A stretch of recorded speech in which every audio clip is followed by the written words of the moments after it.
정부가 수령을 거부하고 있는 강제동원 피해자들의 배상금을 법원에 공탁하기로 했다는 소식 어제 전해드렸습니다.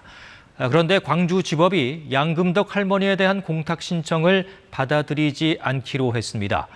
외교부는 유례 없는 일이라며 이의 절차에 착수하겠다고 밝혔습니다. 최혜림 기자의 보도입니다.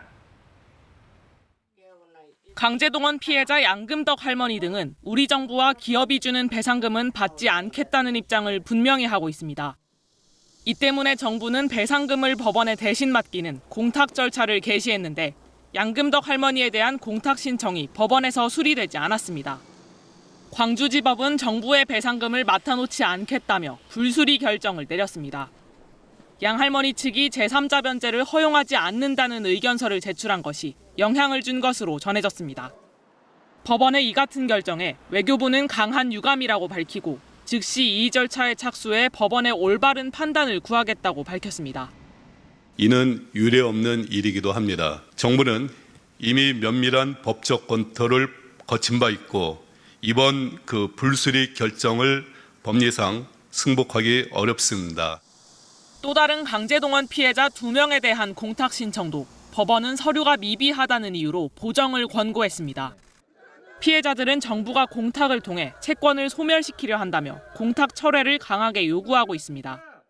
2018년 대법원 판결을 일본 기업으로부터 받아낸 그런 권리의 결실을 공탁이라는 제도를 이용해서 또다시 소멸시키겠다고 선언한 것입니다. 정부 관계자는 피해자들이 공탁금 수령을 거부할 경우 채권은 소멸되지 않는다고 밝혔지만 배상금을 둘러싸고 피해자들과 정부와의 갈등은 깊어질 것으로 보입니다. KBS 뉴스 최혜림입니다. 네, 그럼 이어서 피해자와 유족들의 입장 들어봅니다. 정부가 대신 배상금을 지급하고 이를 거부하자 정부가 공탁까지 결정한 건 자신들을 2번이나 무시한 거라며 강하게 반발했습니다. 김혜린 기자입니다. 일본 기업이 아닌 우리나라 기업이 낸 돈은 받지 않겠다고 공언해온 강제동원 피해자들은 정부의 배상금 공탁 결정에 분노합니다.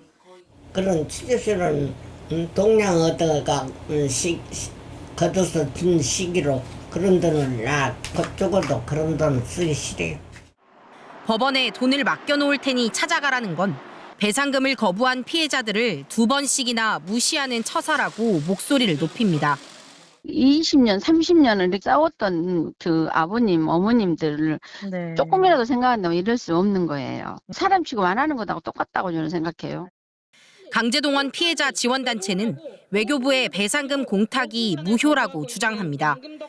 민법상 당사자가 허용하지 않으면 제3자는 변제할 수 없고 변제 자격이 없는 일제 강제동원 피해자 지원재단이 법원에 한 공탁도 효력이 없다는 겁니다.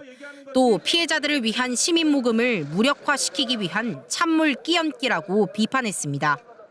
강제동원 피해자들을 그야말로 이렇게 가볍게 취급하고 마치 귀찮은 일 처리하듯이 이렇게 대할 수 있는 것인지 정말 분개하지 않을 수 없습니다. 국내 기업이 낸 배상금 수령을 거부 중인 피해자와 유족 등 4명을 지지하는 모금이 지난달 29일 시작된 가운데 지금까지 모인 성금은 1,700여 건, 1억 3천만 원을 넘어섰습니다. KBS 뉴스 김혜린입니다.